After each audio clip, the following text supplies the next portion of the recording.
see women and girls more confident in making decisions that affect them and people around them. So whether that's about mentoring, whether that's around accessing the space and just being more comfortable in that arena so that they can be the ones to make the decisions for them and the rest of the world. I'd like to see a different emphasis on women. So I'd like to see women being valued more in terms of the narrative around legislation, in terms of what we do to ensure that we empower women. And I'd like for all women to be on that journey. I'd like us to consider the intersectionality of women, how different layers of discrimination impacts on a woman's journey, and for that to be appreciated and understood. And I'd also like to see women in power and women who have privilege use that privilege for good rather than just for self. What I want to see happen in Parliament is that we have 50% of our members of Parliament are women.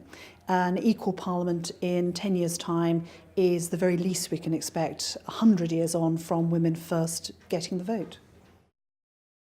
Gender equality is a massive issue, but clearly it's not being treated with the due concern that it deserves, and I sense the frustration of the delegates here today. There are many actions that can be taken, but it must be tackled strategically, and I would like to see a 10-year programme within our schools, remembering that today's P4s and P5s will be the voters in 10 years' time, and they can go to the polls with an entirely different attitude. In order to increase women's participation in political life, there needs to be increased political leadership and commitment to addressing this issue. It needs to be reflected in the programme for government being brought forward by the executive.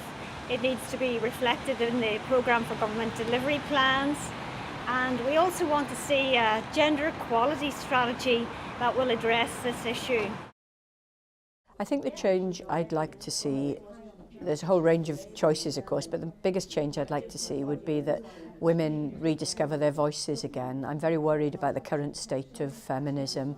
I think there's been a backlash to the whole feminist movement, which has put women off declaring themselves to be feminists, and I think a lot of men as well feel that women have achieved almost everything with regard to equality. So I'd like to see that be recalibrated as a movement that appeals to the whole variety of women's identities across classes, across ages, across intersectionality, all of those different aspects. And I think that would act as a sounding board for us to campaign for the next generation of important equality interventions. And they really relate to everything from reproductive rights to closing the gender pay gap, to getting women in powerful positions in politics and public life. But I think without a campaigning voice, we'll struggle to keep the momentum up on all of those things. I think it's really important that we take moments like this centenary to reflect on what's gone before, remember that we're standing on the shoulders of giants, but also use that as a way of galvanising our energy to move forward and create more change. Aside from the obvious things such as quotas, improvements to education and early years, not just for girls and young women, but also boys and young men, I'm also really interested in what more we can do around policy coherence. In terms of a gender architecture in Scotland, what needs to happen to make sure that we don't have dissonance across policy areas? The change that I would like to see in the next 10 years is that the changes we've seen in the last 100 years are absolutely accelerated so that we really push through and have a step change in societal attitudes, in infrastructure changes, full stop. I would like to see a higher representation of disabled women in politics and a greater level of inclusion in decision making in general.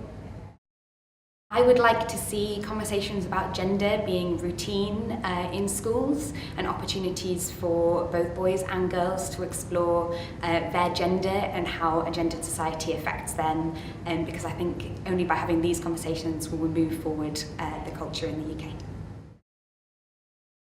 I think over the next 10 years I'd like to see continued progress towards equality, so we want to make sure that we're defending the gains that we've already made, and I think the way we build on that progress is through quotas for representation in Parliament, and I think without that we're not going to be able to make the final leap in towards genuine equality.